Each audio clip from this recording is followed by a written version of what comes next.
እንደምን ቆያችሁ የተከበራችሁ ተመልካቾቻችን ከጌዲዮ ቴሌቪዥን የሳቱን ዜና ይዘን ቀርበናል። ከዜናዎቹ ጋር አብነት አበበ ነኝ። በቅድሚያም ዋና ዋና ዜና።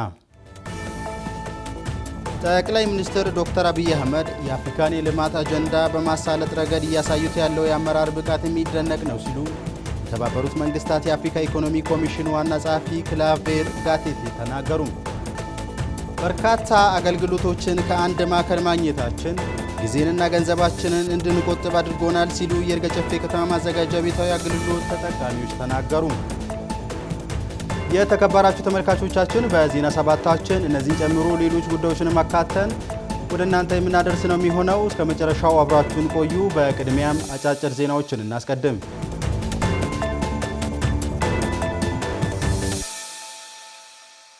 የጌዲዮ ዞን ፍትህ መምሪያ የ9 ወር የሥራ አፈጻጸም ገመገመም።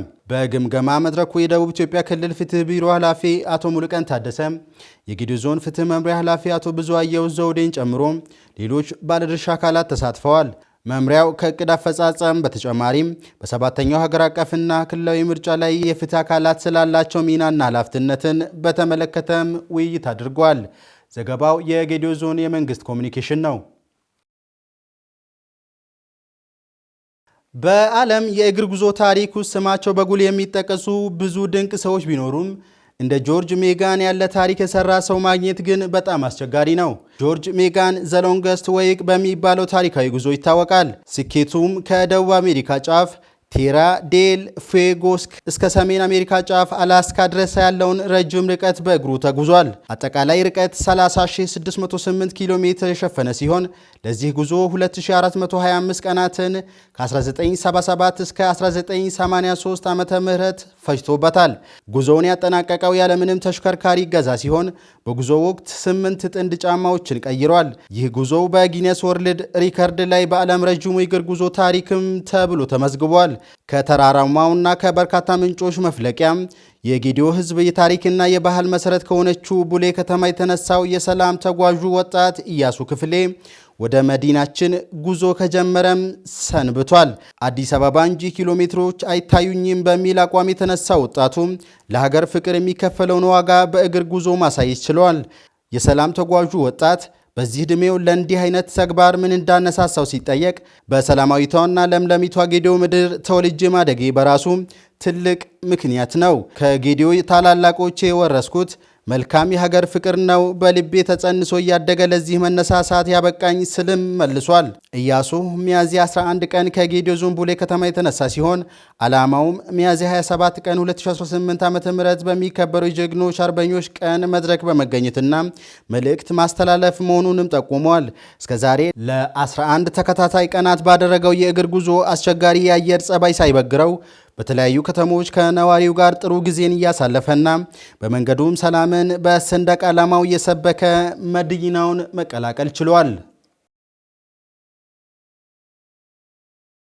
በክልሉ ባለፉት 2 ዓመት ተኩል 50 ቢሊዮን ብር ካፒታል ያስመዘገቡ 536 ፕሮጀክቶች በተለያዩ ዘርፎች ተሰማርተው ህብረተሰቡን ተጠቃሚ አድርገዋል ተባለም። በክልሉ ውጤታማ የፋይናንስ አስተዳደር ስርዓት ለመዘርጋት በተከናወኑ ስራዎች አበረታች ለውጦች እየተመዘገቡ እንደሚገኝም ተመላክቷል። በምክትል ርዕሰ መስተዳደር ማዕረግ የሶዶ ክላስተር አስተባባሪና የክልሉ ፋይናንስ ቢሮ ኃላፊ አቶ ተፈሪ አባተም በመድረኩ መክፈቻ ላይ በክልሉ ባለፉት 2 ዓመት ተኩል 50 ቢሊዮን ብር ካፒታል ያስመዘገቡ 536 ፕሮጀክቶች በግብርና በኢንቨስትመንት እንዲሁም በአገልግሎት ዘርፍ ተሰማርተው ህብረተሰቡን ተጠቃሚ በሚያደርጉ ስራዎች እንዲሰማሩም ተደርጓል ብለዋል። ቢሮው ከ47 ባለበጀት መስሪያ ቤት የሂሳብ ሪፖርት በማጠናቀር ለፌዴራል፣ ለክልሉ መንግስት፣ ለክልል ምክር ቤትና ለዋና ኦዲት መስሪያ ቤት እንዲሁም ለውሳኔ ሰጪ አካላትም የማቅረብ ስራ ይገኛል ሲሉም አቶ ተፈሪ ጠቅሰዋል። የክልሉ መንግስት በ2018 በጀት ዓመት ከ62.6 ቢሊዮን ብር በላይ ምክር ቤት አጽድቆ በመደበኛ ካፒታል በመደልደል ወደ ስራ የገባ ሲሆን በዚህም ተስፋ ሰጪ ለውጦች የተመዘገቡ ይገኛል ሲሉም አመላክተዋል። ዘገባው የደቡብ ኢትዮጵያ የመንግስት ኮሚኒኬሽን ነው።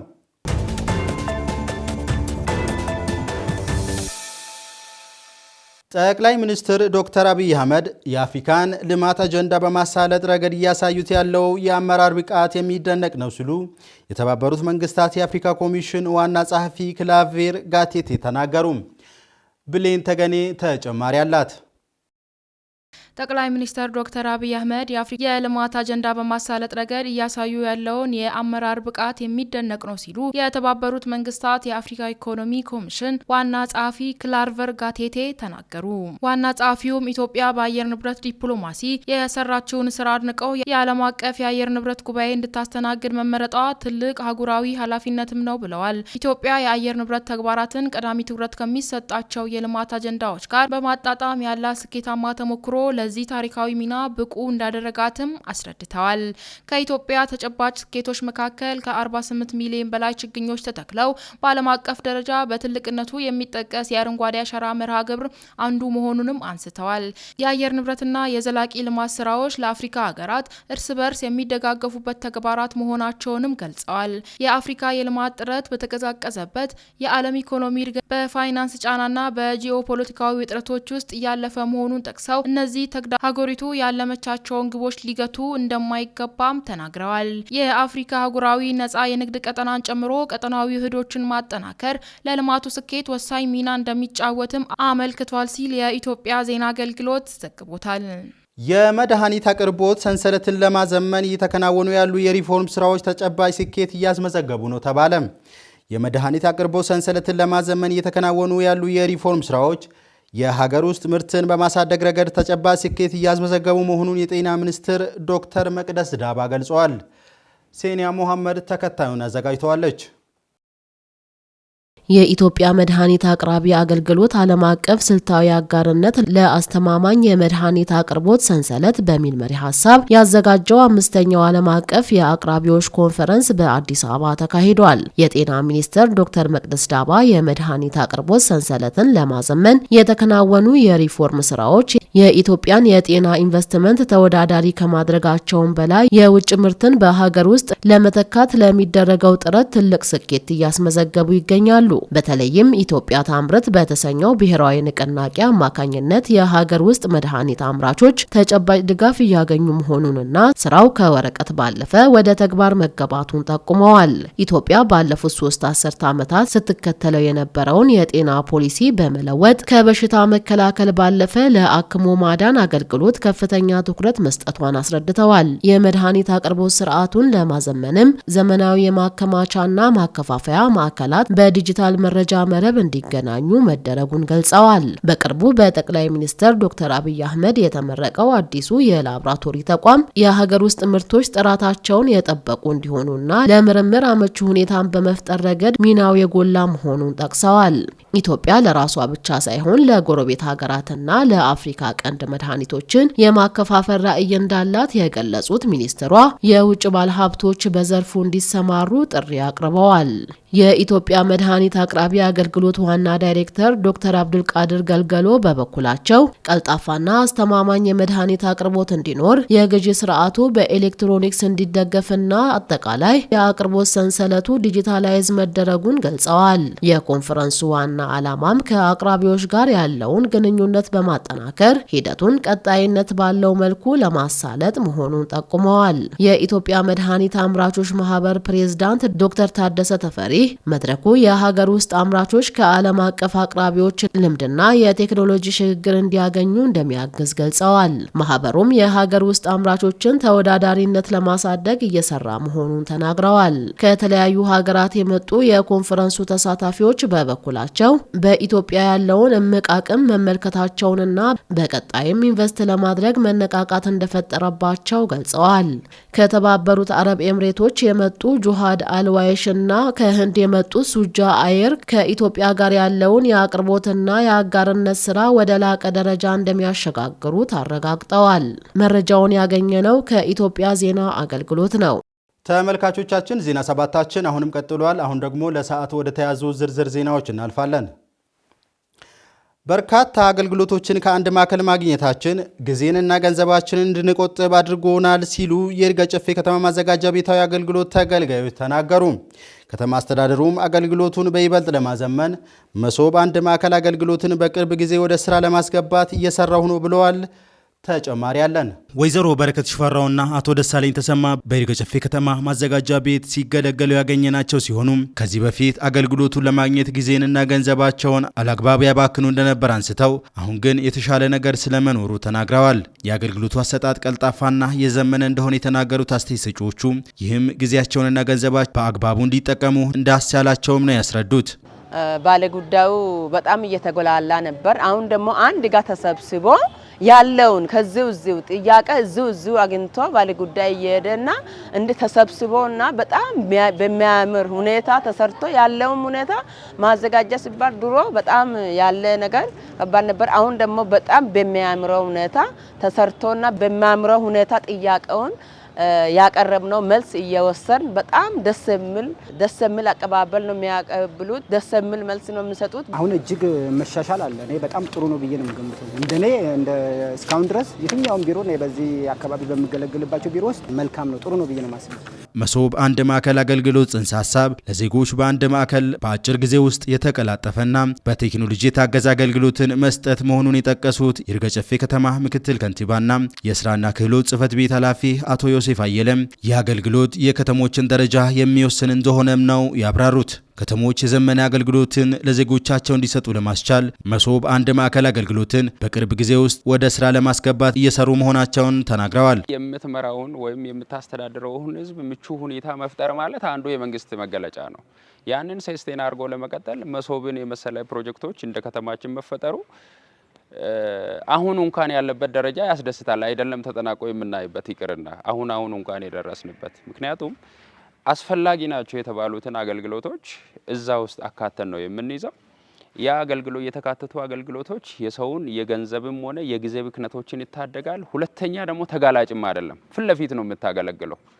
አንዳንድ ጊዜ በግርግዳ መሸፈን በራሱ ለአገልግሎት ምቹ የማይሆንበት ጊዜያቶች ስለሚኖሩ ይሄንን ሁሉ የሚቀርፍ ነው። ኦንላይን ነው፣ ሲስተሙ አንድ ነው። የትኛውንም ሰው በምንም አይነት ቀጠሮ ልታስይዝ የምትችልበት ግራውንዶች አይኖሩም።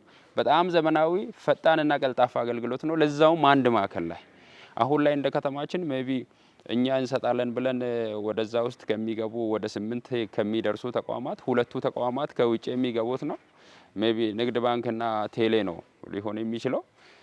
ይሄንን ተቋም ወደ ውስጥ ስንስብ ማንኛውም ለክፍያ ዋቴቨር ቲንግ አገልግሎት ፋይል ምናምን የሚባሉ ነገሮች ሳይነካካ የመጣበትን አገልግሎት ለይተን ጨርሰናል። የቱ ተቋም ነው አገልግሎት እየሰጠ ያለው በጣም ዴይሊ ከህዝብ ጋር የሚገናኙ ተቋማት የቱ ናቸው የሚለውን ነገር ለይተን ጨርሰናል። እነዛን ማዕከላት ከያሉበት ቦታ ወደ አንድ ማዕከል ስንሰበስብ በአንድ ጊዜ መጥቶ ሰው አገልግሎት አግኝቶ መመለስ ይችላል።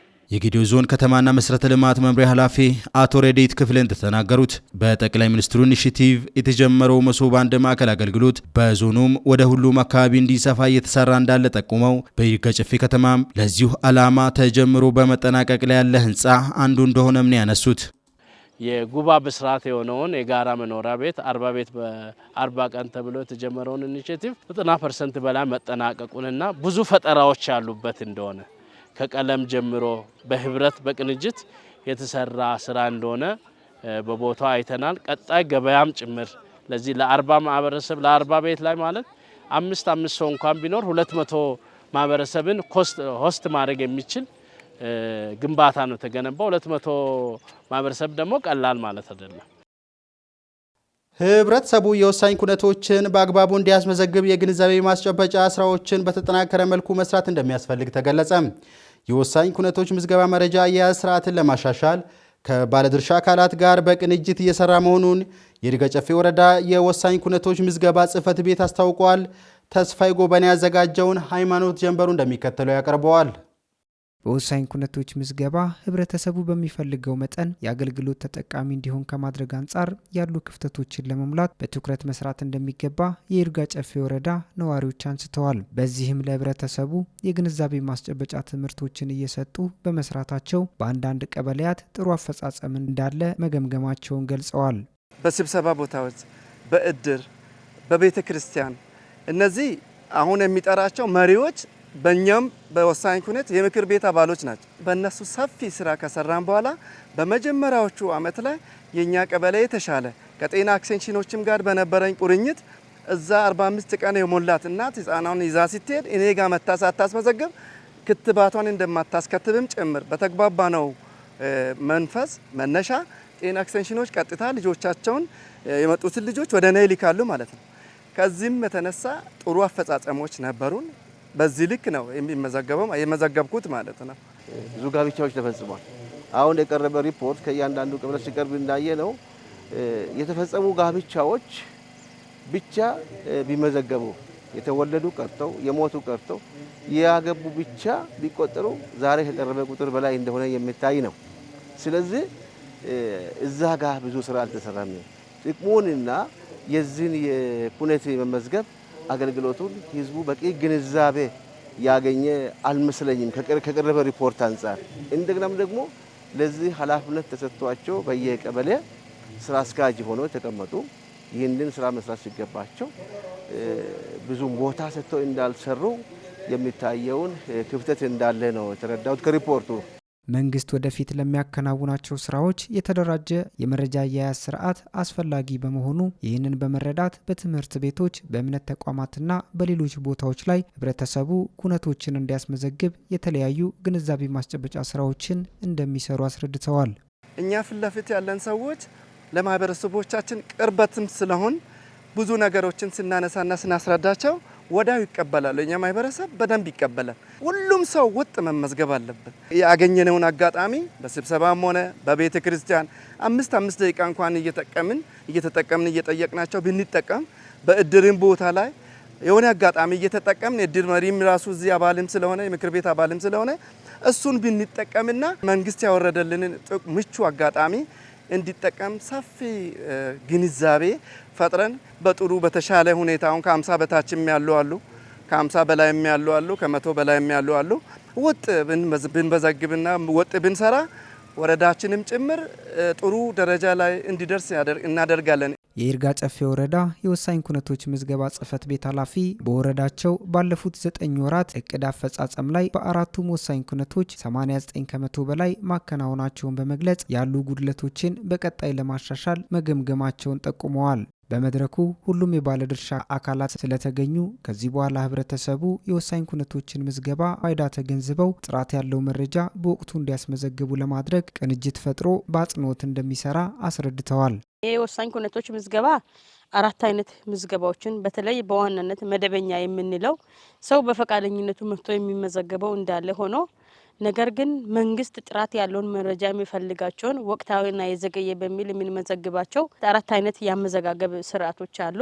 አንደኛው የልደት ክብር መዝገብ ላይ የሚመዘገቡ ገና ሲወለዱ የሚመዘገቡት ነው። እንዲሁም የጋብቻ አለ። አጋጣሚ ያው በተለያየ ሁኔታ ፍቺ ሲካሄድ የፍቺ የክብር መዝገብ የሚመዘገቡበት አለ። እንዲሁም የሞት የሚመዘገብበት ስላለ በአራቱም በተለይ ትኩረት በሰጠናቸው ወቅታዊ በሆኑ በልደት፣ በጋብቻ እንዲሁም ደግሞ በሞትና በፍቺ የተለዩ አፈጻጸምን በየቀበሌ ስናይ እንደ ወረዳችን ያው 28 ቀበሌ አለ። በ28ቱም ቀበሌ ያለው ከፍተኛ ውጤትም ከ100 በላይ የሚያስመዘገበ ቀበሌ አለ። ዝቅተኛ አፈጻጸምም ያለው አለ። በአጠቃላይ ግን ስናይ እንደ ወረዳ ወደ 89% ኩነቶች በ9 ወር አፈጻጸማችን ላይ መመዝገቡን ችለናል ማለት ነው። የጌዲዮ ዞን ወሳኝ ኩነቶች ምዝገባ ጽህፈት ቤት ኃላፊ ሪፎርም ከተደረገ በኋላ የስነ ህዝብና የወሳኝ ኩነት ምክር ቤት በጋራ የተዘጋጀ ስልጠና መድረክ መሆኑን ተናግረው ስልጠናው የታዩ ክፍተቶችን ለመሙላት እንደሚያግዝ ገልጸዋል። በዓለም አቀፍ ደረጃ እውቅና ከተሰጣቸው 10 ወሳኝ ኩነቶች መካከል በሀገራችን በምዝገባው ስርዓት ልደት፣ ጋብቻ፣ ፍቺ፣ ሞትና ጉዲፍቻን ማካተታቸውን ለአብነት አንስተው የኩነቶች ምዝገባ ያሉ ጥቅሞችን አብራርተዋል። ባሳለፍናቸው 9 ወራት የተከናወኑ ጉዳዮች በሪፖርት ቀርቦ ደግሞም ለግንዛቤም ደግሞ በሚያግዝ መልኩ አጥር ተደርጎ የስልጠና ሰነድ የሚቀርብበትና ተግባራትን በአግባቡ የተገመገመበት እና ቀጣይም ደግሞ ስራ ደግሞ ተገቢ በሆነ መልኩ ግንዛቤ ማስጨበጥ ስራ የሚሰራበት ስለሆነ በሁለቱም ዘርፍ እጅግ በጣም ውጤታማ መድረክ ብሎ መውሰድ ይቻላል። እንደ ወሳኝ ኩነት በዞናችን በእነዚህ ባሳለፍናቸው 9 ወራት እንግዲህ ከ12000 በላይ ምዝገባ በአራቱም ዋና ኩነቶች መፈጸሙን ያየንበትና እንደ ወረዳ በራሱ ባቀደው ልክ በጣም የሰራበት ተግባሩ የሚፈጸመው በቀበሌ ደረጃ እንደመሆኑ መጠን አንዳንድ ቀበሌያት እጅግ በጣም በላቀ ደረጃ ከ100 በላይ ከቅዳቸው በላይ ተግባራትን የፈጸሙበት ይህንንም በተገቢ መልኩ ያየንበት ነው። በዞኑ በአራቱም ኩነቶች ከ12000 በላይ የሚሆኑ የህብረተሰብ ክፍሎች የአገልግሎቱ ተጠቃሚ ማድረግ መቻሉን የጠቀሱት ኃላፊው ለህብረተሰቡ ግንዛቤ ማስጨበጥ ስራ ተጠናክሮ እንደሚቀጥል አስረድተዋል።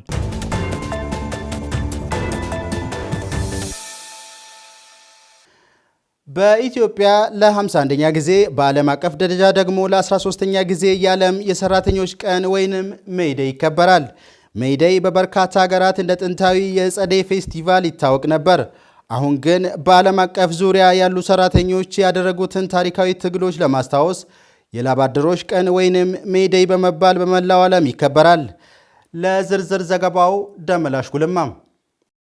የላብ አደሮች ወይም ሜይዴይ በሰራተኞች ላይ የሚደርስን የሰራተኛ ጫና ለመቀነስ የሚደረግን ትግል ለማሰብ ነበር እንደ አውሮፓውያን ዘመን አቆጣጠር ከ1889 ጀምሮ መከበር የጀመረው። በወቅቱ የኢንዱስትሪ መስፋፋትን ተከትሎ በሰራተኞች ላይ የሚፈጸሙ የተለያዩ በደሎችን ለማስቀረት ዓለም አቀፍ የላብ አደሮች ቀን ተካሂዷል። ይህንን ተከትሎም በዓሉ በሁሉም ሀገራት በተለያዩ ዝግጅቶች ይከበራል። እንደ ዓለም አቀፉ የሰራተኞች ድርጅት ILO መረጃ ከሆነ የዓለም ሰራተኞች ብዛት 3.4 ቢሊዮን ደርሷል። በዓለም ላይ ካሉ ሰራተኞች ውስጥ 170 ሚሊዮን ያህሉ የስደተኛ ሰራተኞች ናቸው ተብሎ ይታሰባል። መነሻው በነፃ ገበያ ስርዓት ስም ካፒታሊዝምን በምታራምደው አሜሪካ ነው። ግንቦት 1886 ዓ.ም በቺካጎ ከተማ የሄይ ማርኬት ሰራተኞች የመብት ትግል መቀስቀሱ ከ400,000 በላይ ሰራተኞች የ8 ሰዓት የሥራ ጊዜ በመጠየቅ የሥራ ማቆም አድማ ማድረጋቸው ይነገራል። በተፈጠረው ግጭት ጉዳት፣ እስራትና ሞት ቢከሰትም ከዚህ በኋላ ግን የሄይ ማርኬት ጉዳይ አይረሴ ሆነ። የዓለም ሰራተኞች ቀን ግንቦት 1 እንዲከበር ውሳኔ ላይ ተደረሰው እንደ አውሮፓውያኑ አቆጣጠር በ1889 በዓለም አቀፍ ሶሻሊስት ቡድንና በሰራተኞች ማህበራት ውሳኔ ሲሆን በ1886 ዓ.ም በቺካጎ የተቀሰቀሰው የሃይ ማርኬት የሰራተኞች የመብት ጥያቄ አድማን ለማስታወስ በማሰብ ነው። የአሜሪካ መንግስትም ሲብላላ የቆየውን የሰራተኞች ጥያቄ ለመዘከር ግንቦት 1 ቀን የሰራተኞች ቀን ሆኖ እንዲከበር አጸደቀም። ሶቪየት ህብረት መራሹ የምስራቁ ጎራ በዓሉን በድምቀት ያከብረውና እታገልለታለሁ የሚለው የሰራተኞችን መደብ ያነሳሳበትም ነበር። ከዚያ በኋላ ሜይዴይ በሚሊዮን ለሚቆጠሩ ሰራተኞች መሰረታዊ መብቶችን መከበር አስተዋጽኦ እንዳበረከተ ይነገርለታል። ከ1991 ዓ.ም የሶቪየት ህብረት መበታተንና ዓለም ወደ ምዕራባውያኑ የፖለቲካ የምጣኔ ሀብት ጎራ ከተመለሰች በኋላ ዓለም አቀፍ የሰራተኞች ቀን ወይም ሜይዴይ የቀድሞ ግርማ ሞገሱን አጥቷል። ይሁን እንጂ አሁንም በ160 ሀገራት ይከበራል። ሀገራት ቀኑን በህግ አጽድቀው ቢያከብሩትም የሰራተኞች መብት ግን ሙሉ በሙሉ እንዳልተከበረ ይነገራል። ከፍተኛ የሰራተኞች ተጋድሎ የተካሄደባት አሜሪካ የሰራተኛው ትግል በ20ኛው ክፍለ ዘመን መጀመሪያ አካባቢ ከታሪክ እንዲጠፋ ጥረት ቢደረግም አልቻለምና ቀኑን አስባው ትውላለች። ኢትዮጵያን ጨምሮ 66 ሀገራት ብሔራዊ በዓል ሲያደርጉት ሌሎች ደግሞ አስበውት ይውላሉ። ኢትዮጵያ ከንጉሱ ዘመን አዋጅ 49/1954 ጀምሮ እስከ አሁኑ 1156/2011 ድረስ በርካታ የአሰሪና ሰራተኞች ድንጋጌዎች ቢኖሩም የሰራተኛው መብት አልጋ ባልጋ አይደለም። በወጣው ህግ ልክ በርካታ ሰራተኞች መብታቸውን እየተጠቀሙበት አለመሆኑ ይታወቃል። በ1948 ዓ.ም የወጣው ዓለም አቀፉ የሰራተኞች ድንጋጌ የስምምነት ቁጥር 87 ተቀጣሪ ሰራተኞች መደራጀት መብትና ጥቅሞቻቸው ላይ መደራደር እንደሚችሉ መደንገጉን እና የኢትዮጵያ ህገ መንግስትም ድንጋጌውን ተቀብሎ አጽድቋል። በኢትዮጵያ ለ51ኛ ጊዜ በዓለም አቀፍ ደረጃ ለ137ኛ ጊዜ የሚከበረውን የዓለም የሰራተኞች ቀን ወይም ሜይዴይን አስመልክቶ የሥራና ክህሎት ሚኒስቴር፣ የኢትዮጵያ ሰራተኞች ማህበራት ኮንፌዴሬሽን ኢሰማኮና የኢትዮጵያ አሰሪዎች ኮንፌዴሬሽን በጋራ መግለጫ ሰጥቷል። የዘንድሮ በዓል የሰራተኛው መብት መከበር ለኢንዱስትሪ ሰላምና ለምርታማነት መሰረት ነው በሚል መሪ ቃል ሚያዝያ 23 ቀን በድምቀት የሚከበረው ሜይዴይ በዓል አስመልክቶ የሥራና ክህሎት ሚኒስትር ዴኤታ ክቡር አቶ ዳንኤል ተሬሳ ባስተላለፉት የእንኳን አደረሳችሁ መልእክት የሚኒስቴር መስሪያ ቤቱ ሰላማዊ የኢንዱስትሪ ግንኙነት ለማስፈን በርካታ ሪፎርሞችን ማድረጉን ጠቁመው አሰሪና ሰራተኛ ችግሮቻቸውን በጠረጴዛ ዙሪያ እንዲፈቱ ምቹ ሁኔታ መፈጠራቸውን አብራርተዋል። ሚኒስቴር መስሪያ ቤቱ በሀገር ውስጥ ብቻ ሳይሆን በውጭ ሀገራትም የሚገኙ ዜጎችን ደህንነትና ተጠቃሚነት ለማረጋገጥ በትኩረት እየሰራ መሆኑን ጠቁመዋል። የኢትዮጵያ ሰራተኞች ኮንፌዴሬሽን የኢሰማኮ ፕሬዝዳንት አቶ ካሳሁን ፎሎ በበኩላቸው የሰራተኛው መብት መከበር ለሀገር እድገትና ለምርታማነት ወሳኝ መሆኑን ገልጿል። የዘንድሮውን በዓል ልዩ የሚያደርገው አሰሪ ሰራተኛና መንግስት በጋራ በትብብር የሚያከብሩት መሆኑ ነው ብለዋል። በጀርመን ሀገር ይህ ዕለት ከሰራተኛ ማህበራት እንቅስቃሴ ሌላ ልዩ ባህላዊ ክንውኖችም የሚታይበት ነው ይባላል። ይባላል። በተለይ በደቡባዊ ጀርመን ማይባውም የተሰኘ በቀለም ያሸበረቀ ዝንጣፊ ዛፍ ቆሞ ይታያል። የዛሬ 137 ዓመት በአሜሪካ ቺካጎ ከተማ ላይ ሰራተኞች ደም አፋሳሽ የተቃውሞ ሰልፍ ካካሄዱ በኋላ የዓለም ሰራተኛ ማህበራት ግንቦት 1 ሰራተኞች ይበልጥ መብት እንዲኖራቸው፣ የሰራተኛ ደሞዝ እንዲጨመር፣ በቀን የ8 ሰዓት ስራ እንዲደነገግና ህፃናት ስራ እንዳይሰሩ ሰላማዊ ሰልፍ የሚያካሂዱበትም ሆነ። በጀርመንም የዓለም ሰራተኞች ቀን ዋን ሜይ ሲከበር የሰራተኛው ማህበር ሰልፍ የሚወጣበት እንዲሁም ሲወርድ ሲዋረድ የመጣው የተለያዩ ባህላዊ ክንውኖች የሚፈጸሙበት ዕለት ነው። በጀርመን በተለያዩ አካባቢዎች የሰራተኞች ማህበር በሰላማዊ ሰልፍና የተለያዩ ውይይቶች መድረኮችን በመዘርጋትና በመወያየት አስቦትና አክብሮት ይውላል። በሌላ በኩል ቀኑ በተለያዩ አካባቢዎች በተለያዩ ባህላዊ ክንውኖች ደምቆ ነው የሚውለው። በእነሱ አቆጣጠር ግንቦት 1 በእኛ ሚያዝያ 23 ዕለት በፍንጥዝያ የሚያከብሩት የግንቦት በዓላቸው ደማቅ ነው። ይህ በዓል በአብዛኛው ሲከበር የሚታየው በደቡባዊ ጀርመን ነው። በዚህ ቀን የተለያዩ ዝግጅቶችም ይከናወናሉ። የግንቦት ዛፍ የሚባለው ደግሞ እያንዳንዱ አካባቢ የራሱ ዛፍ አለው። ይህንን ዛፍ በማስጌጥ በዓሉን በድምቀት ያከብሩታል። በፈረንጆቹ ግንቦት 1 ማለት በእኛ ደግሞ ሚያዝያ 23 ሲደርስ ጀርመናውያን በተለያዩ በደቡባዊ አካባቢ አንድ ወንድ ላጤ ረዘም ያለ ዝንጣፊ ዛፍ ላይ ከጨርቅ ሆነ ከወረቀት የተሰራ የተለያዩ ቀለም ያለው ሪቫን ዝንጣፊ ዛፉ ላይ በማንጠልጠልና የፍቅረኛውን ስም በመጻፍ ሰው ሳያየው ሴቲቱ በምትኖርበት ቤት አጥር ላይ አስደግፎ ሲያቆም ይታያል። ይህ ዛፍ ታዲያ የግንቦት ዛፍ ወይም በጀርመንኛ መጠሪያው ማይባውም ይባላል። የሜይ 1 ማለትም የዓለም ሰራተኞች ቀን የሚባለው በዓለም አቀፍ ደረጃ የሚከበረው ቀን አመጣጡ በ1870ዎቹ አካባቢ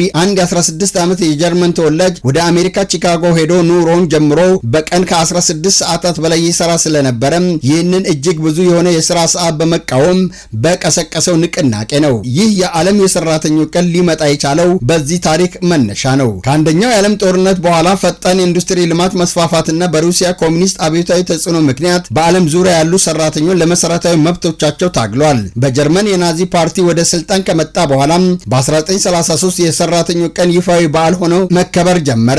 ነገር ግን በዓሉ እንዲከበር በታወጀ ማግስት ነፃ ማህበራትን እንዲበተኑ መደረጉ ግን አግራሞትን ጭሯል። ከሁለተኛ የዓለም ጦርነት በኋላ የዓለም ፖለቲካ ገጽታ ተለውጦ የፖለቲካና የኢኮኖሚ ክፍፍሎች ይበልጥ ጎልተው መታየትም እንደጀመሩ ይነሳል። በሌሎች የዓለም ክፍሎች ደግሞ ማህበራትና ሰራተኞች የተሻለ የሥራ ሁኔታን ለመጠበቅ በላብ አደሮች ቀን ሰልፎችን ያዘጋጃሉ። ባለፈው ዓመት በዓለም አቀፍ ደረጃ በአስከፊ ድህነት ውስጥ የሚኖሩ ሰራተኞች ቁጥር ወደ 1 ሚሊዮን ጨምሯል ብሏል ድርጅቱ። በመጠነኛ ድህነት ውስጥ የሚኖሩ ሰራተኞች ቁጥር ደግሞ በ8.4 ሚሊዮን ገደማ ከፍ ብሏል ሲሉ የዘገቡት ኢቢሲ፣ ቢቢሲ እና ሲኤንኤን ናቸው።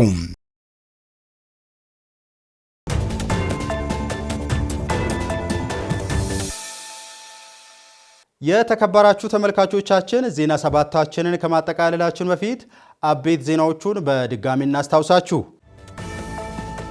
ጠቅላይ ሚኒስትር ዶክተር አብይ አህመድ የአፍሪካን የልማት አጀንዳ በማሳለጥ ረገድ እያሳዩት ያለው የአመራር ብቃት የሚደነቅ ነው ሲሉ የተባበሩት መንግስታት የአፍሪካ ኢኮኖሚ ኮሚሽን ዋና ጸሐፊ ክላቬር ጋቴቴ ተናገሩ። በርካታ አገልግሎቶችን ከአንድ ማዕከል ማግኘታችን ጊዜንና ገንዘባችንን እንድንቆጥብ አድርጎናል ሲሉ የይርጋ ጨፌ ከተማ ማዘጋጃ ቤታዊ አገልግሎት ተጠቃሚዎች ተናገሩ። የተከበራችሁ ተመልካቾቻችን እነዚህንና ሌሎች ጉዳዮችን አካተን ወደ እናንተ ያደረስንበት ዜና ሰባታችን ይህንን ይመስል ነበር። ዜናዎቹን እየመራሁ እኔ አብነት አበበ ከመላ ስቱዲዮ ባለሙያዎች ጋር ቆይታ አደረግን። ከቀሪ ጌዲዮ ቴሌቪዥን ፕሮግራሞች ጋር መልካም ቆይታ እንዲሆንላችሁ እየተመኘን እኔ ከወዲሁ ተሰናበትኩኝ። ጤና ይስጥልን።